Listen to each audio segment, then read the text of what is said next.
tengan todos ustedes. Hoy un gran día, 12 de diciembre, sábado, Día de la Virgen por ser sábado, pero Día de la Virgen por ser 12 de diciembre. Felicidades. Que Nuestra Señora de Guadalupe nos acompañe en esta lucha de paz. Y pues a cada uno de ustedes, ¿no? Hoy vamos a ver el tema, los libros de Dios, la penúltima charla de este año, porque, bueno, me gustó el tema porque hoy, este tiempo de Adviento nos lleva a considerar más, ¿no?, las Sagradas Escrituras. Normalmente los domingos, la tradición, la corona de Adviento, nos lleva a leer en familia el texto del Evangelio para meditarlo y luego cantar los villancicos con instrumentos, con guitarras, con panderos, con cascabeles, delante de la corona de Adviento, encendiendo una vela y la otra. Mañana es la tercera y ya casi es Navidad. Entonces, pues bueno, vamos a aprovechar para profundizar un poquito más, sin caer, bueno, no sin caer, sino sin descender a detalles técnicos de la Sagrada Escritura. Vamos a hablar de los libros de Dios porque es importante. ¿Quién la compuso? ¿Cuándo afirma la Iglesia que Dios es autor de la Sagrada Escritura? ¿La Biblia cayó del cielo? ¿O qué onda? ¿Y cómo entendemos pues el origen precisamente de las Sagradas Escrituras y qué relación tienen con la Iglesia? Pues bueno, creo que es un tema interesante, un tema muy bonito, importante, donde pues sí nos conviene realzar el valor que tiene la Sagrada Escritura para poder leerla en familia, para poder profundizar, para poder escuchar a Dios que nos habla. Es la palabra de Dios que nos habla a través pues de la versión escrita, ¿no? Entonces pues aprovechemos para meditarla y para aprender un poquito, a ver qué nos puede decir Dios, porque así como es antigua, es nueva, porque es nueva para nosotros, en nuestra historia, en nuestro caminar terreno, en nuestra peregrinación hacia el cielo. Y cada día Dios nos da nuevas luces, quizás sobre eso que hemos leído miles de veces, va infundiendo una luz distinta y nos da un matiz diferente de comprensión, que nos ayuda a seguir adelante con nuevo brío, con nuevos ánimos. Maravillados, ¿no? Maravillados por ser sus hijos. Pues bueno, entonces allá vamos. Bien, pues en cualquier comunidad humana de todos los tiempos es normal que se vayan relatando historias sobre los propios orígenes, ¿no? Aquí pongo una imagen del abuelo que le está contando a la mamá y a los nietos, a la hija y a los nietos, pues algún cuento, alguna historia, algún suceso de su vida o de la familia, y nos lo podemos imaginar así.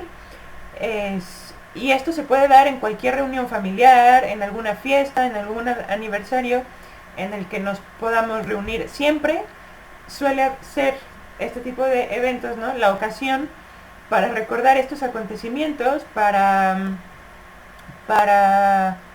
traer a la memoria pues todo eso que contribuye esencialmente a formar parte de la identidad, ¿no?, de esa familia o de ese grupo. Así, por ejemplo, los niños más chiquitos pues también van descubriendo de dónde vienen y comprenden mejor quiénes son, y probablemente puedan decir, pues entonces pues voy por aquí, voy por allá, ¿no? Así, por ejemplo, el pueblo de Israel veía su vida y así se iba contando las historias. Así se fueron transmitiendo las obras del Señor, de generación en generación. Pues imagínate cómo habrán contado pues lo de las 7 plagas o el paso por el Mar Rojo. Pues son eventos que realmente pues tuvieron mucha importancia, tanta que se fueron contando de generación en generación y al mismo tiempo, bueno, o después, se fueron relatando en los libros, ¿no? O por ejemplo, aquí tengo la Biblia, vemos el Antiguo Testamento, el Nuevo Testamento, pues todos los libros que tiene, pero pensar que pues así se fueron contando y luego pues poniendo por escrito. El Señor ha obrado muchísimas cosas, y era necesario ponerlas por escrito. También la iglesia, que es el nuevo pueblo de Dios, es una familia, somos una familia que recordamos y actualizamos constantemente pues esos hechos que sucedieron, que nos dieron origen a nosotros como familia, como pueblo de Dios, como iglesia, especialmente los misterios más importantes, que son la muerte y la resurrección de Jesucristo, que nos dieron la salvación, que nos abrieron el horizonte más lejano, bueno, más lejano para nosotros aquí en la tierra, que se llama el cielo, que viene a ser nuestra recompensa si actuamos bien, ¿no?, en esta vida. Y bueno, así pues se fueron escribiendo, ¿no? Lo mismo que hacemos nosotros con los diarios, con las historias, con lo que vamos viviendo, pues también los antiguos pueblos pues, empezaron a escribir. Y muchas veces atribuían a esas historias pues un origen divino, ¿no? Pues piensa en los griegos, piensa en civilizaciones bastante antiguas, que pues dicen, esos libros que están aquí escritos fueron escritos directamente por dioses en el cielo, ¿no? Pero bueno, cuando la iglesia afirma que Dios es el autor de la Sagrada Escritura, ¿qué quiere decir realmente, no?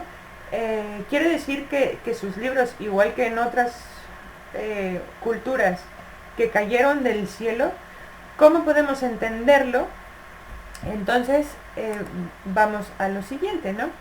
Bueno, Dios es el autor de las Sagradas Escrituras, de la Biblia, y nos habla a través de ella. La fe nos anuncia a un Dios que creó el cielo, la tierra, que respeta la autonomía de su propia obra, o sea, que nos deja en libertad, que las cosas pues según están, pues viven, nacen, crecen, se reproducen y mueren, o sea, las deja. Dios no busca avasallar la inteligencia ni la libertad de las criaturas que ha creado, las criaturas racionales que somos los hombres, los ángeles. Tampoco va a imponer su salvación a todo el hombre, a todo hombre, sino que le va permitiendo que con su libertad pues lo acoja, ¿no? Lo acoja con su corazón. Pues de manera análoga, al darse Dios a conocer a los hombres, pues se ha querido servir de ese lenguaje humano que nos resulte comprensible, que se logre comunicar con nosotros como nosotros nos entendemos entre nosotros. Desde luego esto tiene sus límites, pero pues es la manera en que nosotros podemos entender. Si no, no sé qué haría, ¿no? No permitiría propiamente la libertad, porque todo vendría ya como impuesto, ¿no? Entonces Dios permite que con nuestro lenguaje podamos entender también esa comunicación que hay entre el Padre, el Hijo y el Espíritu Santo, ese idioma divino, por decirlo de alguna manera, que nos lo pueda comunicar a nosotros, porque si no lo hiciera de forma humana, pues a nosotros nos resultaría inaccesible. La Iglesia explica que Dios da a conocer su amor a los hombres y lleva a cabo su plan de salvación, actuando y hablando por medio de los hombres y a la manera humana. Aquí te estoy leyendo muchas citas de la Dei Verbum, ¿no? De esta encíclica del Concilio Vaticano II. Y también a la luz del misterio de Jesucristo, que es la plenitud de toda la revelación, o sea, la cumbre, la plenitud, pues mejor dicho, ¿no? Entonces es más fácil entender toda la lógica divina, toda la lógica de la historia de la salvación, antes de Cristo y después de Cristo, ¿no? Él es verdadero Dios y verdadero hombre, ya lo decíamos la semana pasada, ¿no? Y su humanidad precisamente es camino para conocer ese misterio de Dios. Y eso no impide que Jesucristo haya querido compartir también en su misma naturaleza nuestras limitaciones, pues sí, hasta donde llegamos, ¿no? Menos el pecado. Jesús no asumió, pues porque es Dios, porque es santo, porque es Dios, no asumió el pecado, pero todo lo demás nuestro sí, el sufrimiento, el dolor, las alegrías, el hambre, el cansancio, las penas, ¿no? El dolor moral, ¿no? Era Dios y no renunció a lo que es propio del hombre. Jesucristo nos ha querido también hablar con palabras humanas, por lo que ya hemos dicho, especialmente que comunicarnos un mensaje de salvación, que con los modos de cada época pues se va expresando, ¿no? Se va expresando. Hablaba así a sus apóstoles y a sus discípulos, con muchos ejemplos de las cosas que vivían entonces, ¿no? Y hoy, pues, las mismas cosas de entonces siguen existiendo hoy, y las otras nuevas, pues también nos sirven para poder comunicarnos con el Señor, ¿no? Cuando la Iglesia habla de que en la redacción de las Sagradas Escrituras hay inspiración divina, quiere decir que el Espíritu Santo es el autor principal de los libros sagrados. Cuenta con personas humanas que la hayan escrito, cuentan con las limitaciones de la comunicación, que es lo más difícil que existe en el mundo, yo creo, la comunicación, la buena comunicación, pero Dios habla el corazón a través de ello, y entonces ahí sí ya cambiamos de nivel, de onda, y conectamos con Dios y nos habla el corazón, como dicen, el corazón da razones sin razones, ¿no? Es que, algo así. Es la idea, o sea, el corazón entiende de una manera como más profunda, precisamente porque está en lo más profundo de nuestro ser, pues todo el contenido, ¿no? De la revelación, de lo que el Señor dijo, predicó, vivió, etcétera, ¿no? Pero bueno, Dios se sirvió de instrumentos humanos para poder redactar, evidentemente, las Sagradas Escrituras, cada una, pues, sus autores, sus épocas, su contexto, como Jesucristo también en su momento pues vivió determinadas formas, determinadas costumbres, determinadas circunstancias.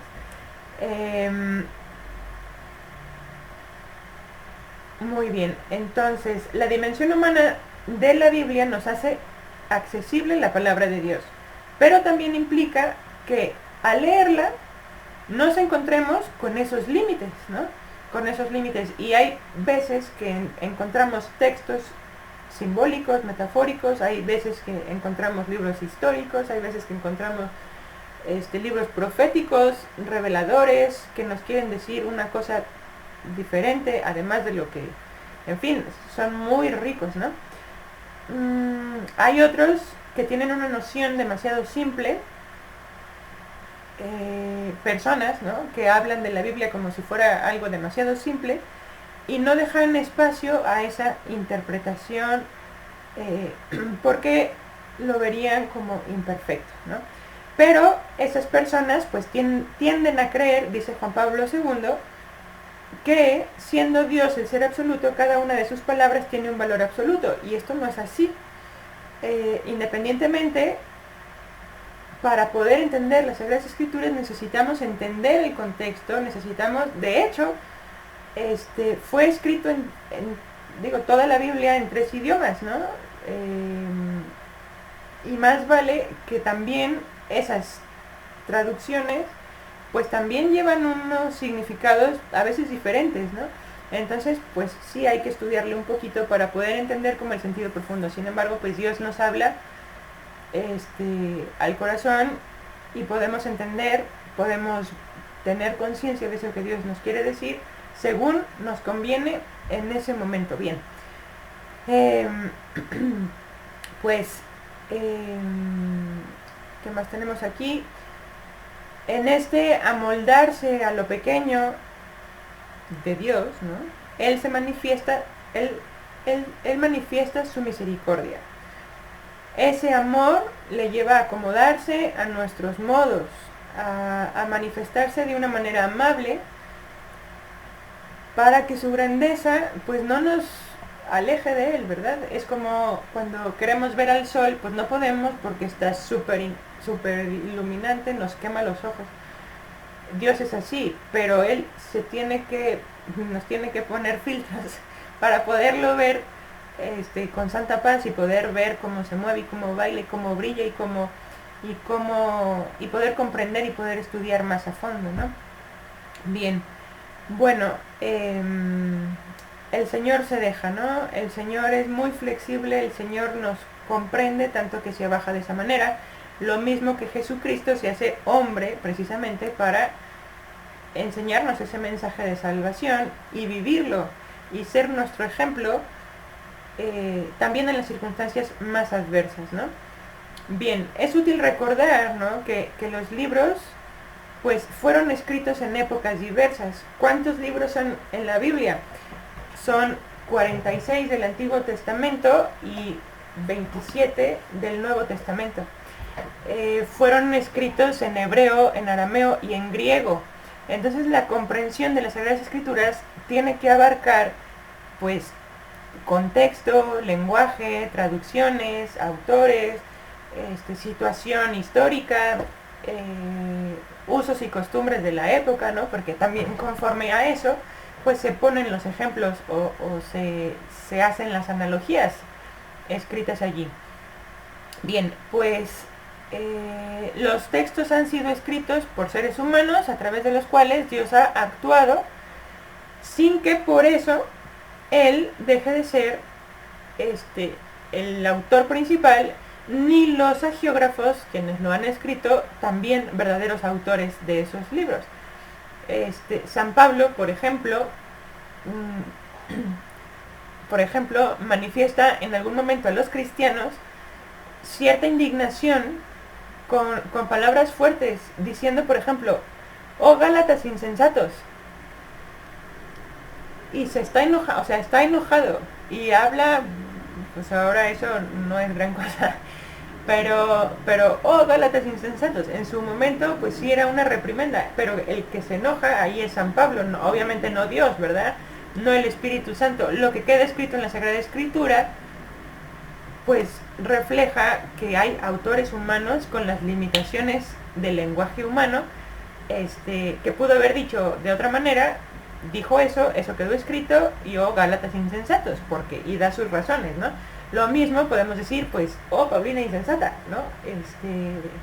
Entiende que, puntos suspensivos, que tenemos que ser mejores personas, que tenemos que ser, no sé, ¿no?, lo que nos vaya diciendo Dios cuando vayamos leyendo las Sagradas Escrituras. De alguna manera esto todo nos va sirviendo para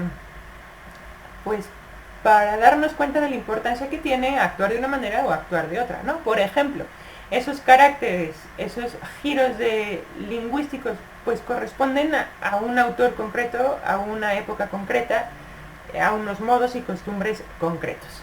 Bien, esta imagen representa la tradición de la Iglesia. ¿La tradición qué es? ¿Qué es la tradición? ¿Son añadidos de la Iglesia a la Biblia? Es una pregunta. Pues bueno, vamos a ver. Ahorita, hace breves minutos dijimos que se cuentan de generación en generación las historias y luego se ponen por escrito para que se recuerde por los siglos de los siglos. Pues justo otra consecuencia del carácter divino y humano de la Sagrada Escritura es esta relación con la Iglesia. La Biblia no es que haya caído directamente desde el cielo, sino como ya hemos dicho, la Iglesia nos da, nos la presenta, la Biblia nos la presenta asegurándonos que Dios nos habla hoy a través de la Sagrada Escritura, ¿no? La Iglesia nos dice, toma, aquí está.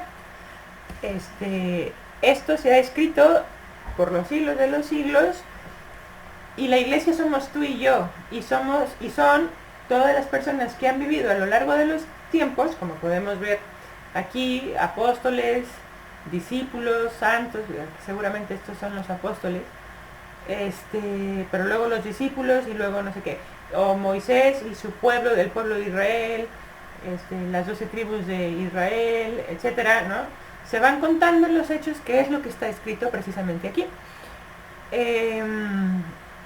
La Iglesia, ¿qué es lo que hace? Nos afirma, efectivamente, que todo eso es real, que todo eso es verdad.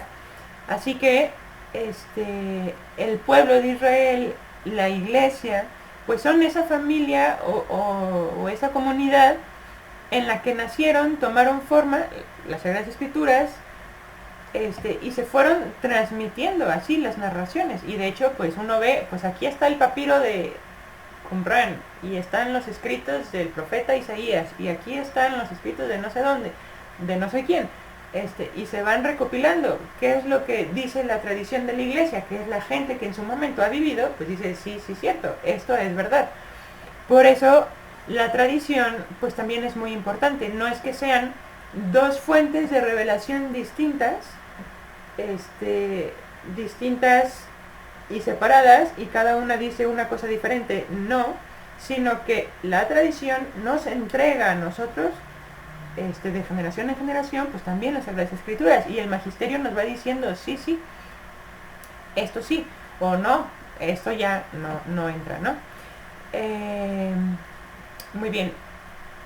En el sentido propio, el punto de partida de la revelación, el origen de la revelación, pues es uno solo y es Dios, ¿no? Que se manifestó de manera plena en su Hijo, hecho hombre, Jesucristo.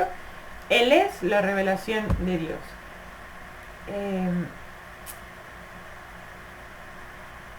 Él es el culmen, es la cumbre, es la plenitud, ¿no? De los tiempos, la que nos aclara todo lo que está escrito en el Antiguo Testamento. No solo nos aclara, sino que le da cumplimiento, sino que el Antiguo Testamento muchas veces no se puede entender si no consideramos el Nuevo Testamento. Hay mucha gente que dice, ay, yo tengo ganas de leer el Antiguo Testamento. Genial, léelo, pero no dejas de leer el Nuevo Testamento, no dejas de leer los Evangelios, porque sin los Evangelios no se puede entender del todo el Antiguo Testamento, ¿no? Bien, ¿qué es lo que Jesucristo en la plenitud de los tiempos manda a predicar a sus apóstoles? Pues precisamente es su mensaje de salvación, su pasión, muerte y resurrección. Es el anuncio, ¿no? Que Él manda a predicar a todas las personas de todos los tiempos, ir a bautizar por todo el mundo. Es la buena nueva, es la vida de Jesucristo, es un mensaje de salvación. Por esto, pues es el contenido fundamental de la tradición apostólica, los evangelios. Por eso es muy importante. Por eso el Nuevo Testamento es importante. Y no solo eso, de los evangelios lo que siguen son las cartas, ¿no? San Pablo, San Pedro, San Juan,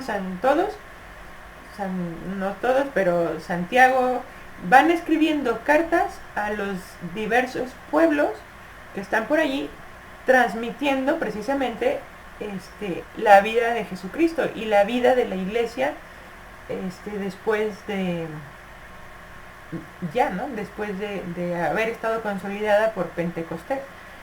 Muy bien, pues esto es muy interesante. La tradición es la vida misma de la iglesia, en cuanto que lo que transmite es el Evangelio. Por eso, pues eso, ¿no? No hay que entenderla como dos cosas distintas, la tradición y las Sagradas Escrituras, sino como complementarias. La tradición tampoco se reduce a fórmulas y prácticas, ¿no?, que se han ido añadiendo con el tiempo, que algo hay de eso, pero todo está fundamentado.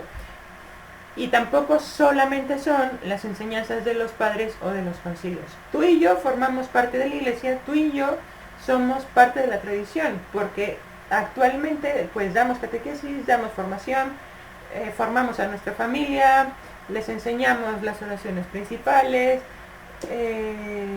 a tener devoción mariana, ¿no? Hoy, que es la fiesta de la Virgen de Guadalupe, pues muy importante, ¿no? Entre los mexicanos, muy importante, y entre los de América también muy importante, en todo el mundo, ¿no?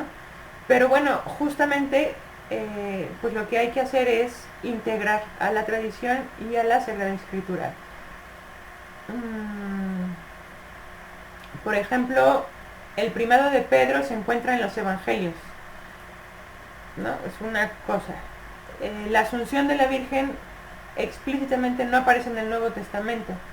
En fin, o sea, hay cosas que se van complementando y sin embargo, pues todas pues las vamos creyendo. La Biblia nos llega dentro de la tradición de la iglesia. La tradición de la iglesia es la que nos dice, toma, aquí está, ¿no? Desde dentro de la tradición de la iglesia nos llega la Biblia formando parte de ella y no de forma separada. Entonces, por el hecho de vivir y difundir su fe, todos los católicos, y aquí pues más santos te van en la pantalla, más santos, todos somos sujetos activos de la tradición, lo que ya decía, ¿no? Todos aportamos de alguna manera porque somos parte de la misma familia. La vida santa de los que siguen a Cristo pues se va manifestando, se va reflejando la vida de Cristo, ¿no? Como dice el Papa Francisco, cada santo es una misión, cada santo tiene su propia misión, un proyecto de Dios Padre para reflejar y encarnar en un momento determinado de la historia un aspecto del Evangelio. Y por ejemplo pienso en San José María, ¿no? San José María es un santazo que nació en 1902, hace poquito más de un siglo, y lo que vino a recordar fue, oye, tú te puedes santificar en medio del trabajo ordinario, en medio de las circunstancias ordinarias de la vida. Y antes no se pensaba eso. Y es un pasaje del Evangelio. Jesucristo estuvo 30 años trabajando ocultamente con San José, con la Virgen en su casa, estudiando, jugando con los niños, la vida ordinaria. Y estos son los santos, ¿no? Santa Rita de Casia, pues hay que santificar el matrimonio a pesar de los pesares y vivir la caridad, y es la santa de las situaciones más difíciles, ¿no? De las situaciones difíciles, pues a ella se le encomiendan, pues por algo. San Nicolás de Bari, pues el amor a los pobres, dar regalos, alias Santa Claus. San Nicolás de Bari.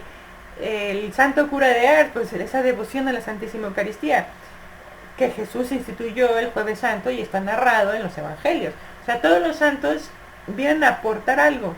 Ese algo es eso para lo que fueron llamados. Tú y yo, como parte de la iglesia, también somos una misión, somos un proyecto del Padre. Para algo estamos creados, para algo fuimos creados, elegidos, llamados, etcétera, ¿no? Para algo. Hay que descubrir ese algo. Y en la medida en que nos vamos acercando a ese sueño de Dios para nosotros, a esa misión de Dios para nosotros, que es un sueño de Dios, en la medida en que lo hacemos realidad, nosotros somos más felices, somos más fuertes en eso, ¿no? Además, Dios nos dio los talentos que nos haya dado precisamente para llevar a cabo esa misión.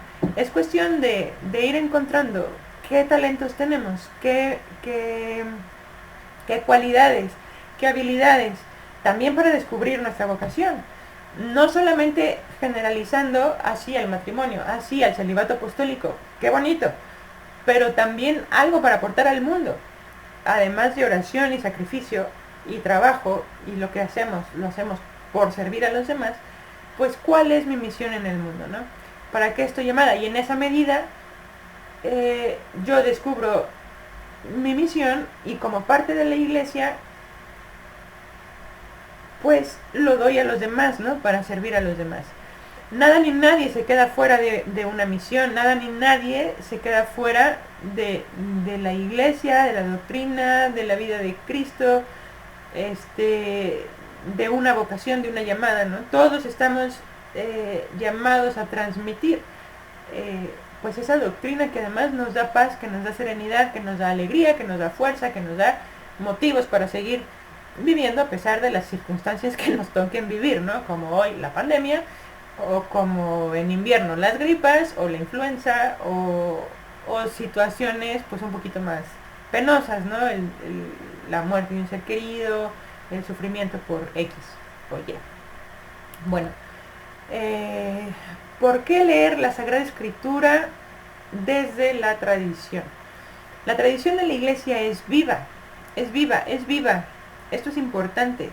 Es como un río que fluye, decía Benedicto XVI, ¿no? Es como un río que fluye desde un origen que ese es Dios, ¿no? Y va, ahorita va a salir la cita y ya te lo leeré. Pero bueno, la idea de la tradición que como cristianos tenemos, o esta que te digo ahorita, que la tradición es viva, a veces contrasta con el término tradición o tradiciones ancestrales del pasado, ¿no? De un pueblo, o las fiestas tradicionales, o incluso, pues, no sé, los trajes tradicionales, folclóricos, o lo que sea. Pues es un poquito diferente, ¿no? El término tradición con mayúscula que tradición sin minúscula. Esa tradición que nosotros como cristianos, de la que estamos hablando, viene del pasado, pero no se queda en el pasado. Viene del pasado, pero pues sigue y continuará por los siglos de los siglos, ¿no? Entonces, aquí está la cita de Benedicto XVI. La tradición no es una transmisión de cosas o de palabras, no es una colección de cosas muertas. Es el río vivo que se remonta a los orígenes, el río vivo en el que los orígenes están siempre presentes. Es el agua, es la misma agua que nació en un origen y sigue fluyendo y va fluyendo a lo largo de todo el recorrido. Dentro de ese río vivo que nace de Cristo, que nos trae al mismo Cristo, la iglesia recibe y transmite esta colección de libros que le son dados como testimonio inspirado. Y esto es lo que reconocemos. Texto inspirado de la revelación divina. Es decir, es un conjunto de escrituras que en su momento eran papiros o pergaminos, según la época, que nos van comunicando lo que Dios mismo quiso que quedara escrito para nuestra salvación.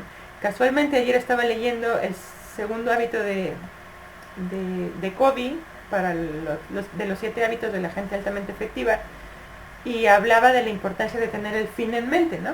Y el fin de mente pues era esencialmente tu misión, tu carácter, es tu constitución personal, quién eres. Y a pesar de todo lo que venga, que son muchos cambios los que ocurren en esta vida, en muchas circunstancias difíciles, diferentes, decimos a veces, ¿no? La vida es muy rica, pero si nosotros estamos bien consolidados, pues la vida va y viene, las circunstancias suben y bajan, hay altas y bajas, pero tú eres tú, o sea, tú estás anclada en tu misión, en tu constitución, en lo que tú eres, ¿no? Por eso es importante tanto que reflexionemos, pues nos aprendamos, nos conozcamos, pero bueno, precisamente un ejemplo que él ponía era pues la Constitución de Estados Unidos. Que también, ¿no? Es ese poste que está anclado hasta lo más profundo y puede venir todo lo que venga, pero las leyes, el presidente mismo, todos tienen que estar derechitos, ¿no? Cuadraditos con la Constitución. La Sagrada Escritura, en cierto sentido, también, o sea, Dios ha querido que quede por escrito precisamente para que luego no haya cambios. Pero, desde luego, quien nos va confirmando todo esto, o todo lo que vayamos interpretando, viene asegurado por el magisterio de la Iglesia, el cual está asistido por el Espíritu Santo también, que es el mismo autor de las Sagradas Escrituras. Por eso tenemos el número de libros que tenemos, por eso son los que son, porque la Iglesia así lo ha transmitido, así ha venido de generación en generación y se ha quedado confirmado. Y de hecho, pues hubo un concilio si no me equivoco, fue el de Trento, por ahí donde vivía Lutero, siglo XV, ya no me acuerdo, creo que sí,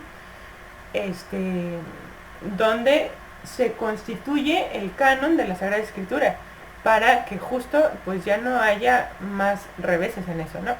La tradición, digamos, es como el hogar, ¿no? Bonita la imagen, ¿no?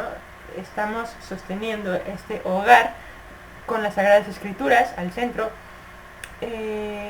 y de ahí, y pues por allí nace la Sagrada Escritura, se convierte en ese camino para comprenderla mejor. Lo mismo, de todas maneras, hacemos con los libros de literatura. Necesitamos conocer el autor, su contexto, cuándo fue escrito, el horizonte intelectual del autor, ¿no? A veces hacemos ese tipo de análisis, pues también para comprender mejor una obra literaria, sobre todo pues los que tienen más realce de pensamiento o lo que sea, ¿no? Pues lo mismo en las Sagradas Escrituras, esto es lo que hay que hacer, ¿no? Por lo tanto, lo que la Iglesia propone es que cuando leamos la Sagrada Escritura, la hagamos en comunión con todos los que han creído en Cristo, para que se nos abra, ¿no?, esa Sagrada Escritura. También los padres de la Iglesia pues también vienen a comentar muchísimos pasajes de la Sagrada Escritura, pues para ayudarnos a entender lo que a veces resulta difícil. Evidentemente cualquier persona puede leer las Sagradas Escrituras y en cierta medida entenderlas, pero aunque no hayan recibido el don de la fe. Pero la diferencia con los cristianos es que cuando nosotros, los bautizados, leemos los libros bíblicos, no solamente buscamos técnicamente el significado pues literario y ya, ¿no?, de esos textos antiguos muy importantes que se fueron transmitiendo así como si fuera un estudio de arqueología, ¿no?, sino que tratamos de descubrir un mensaje que está vivo, un mensaje que Dios ha querido dejar por escrito, pero que además nos va a llegar al hoy mío, al hoy de este bautizado que esté leyendo la Sagrada Escritura. Por eso, desde esta perspectiva también se puede entender bastante bien que antes de leerla acudamos al Espíritu Santo en su auxilio, para que pueda yo abrir mis oídos espirituales y entender, o los oídos del corazón, para entender las Sagradas Escrituras. Antes de su muerte, Jesús anunció a sus discípulos que el Espíritu Santo nos enseñaría y recordaría todas las cosas, todo lo que él había dicho, nos lo iba a recordar el Espíritu Santo, ¿no? Por tanto, la lectura de la Sagrada Escritura pues es un momento privilegiado. Aquí está la promesa, la vemos en pantalla en Juan 14:26, y pues vemos cómo Jesús nos promete el Espíritu Santo y de hecho nos lo envía con Pentecostés. La lectura de la Sagrada Escritura es un momento privilegiado, ¿no?, en el que podemos hacer realidad esta promesa. ¿Qué nos viene a decir el Espíritu Santo? Pues abre las Sagradas Escrituras y ponte a ver qué te dice, ¿no?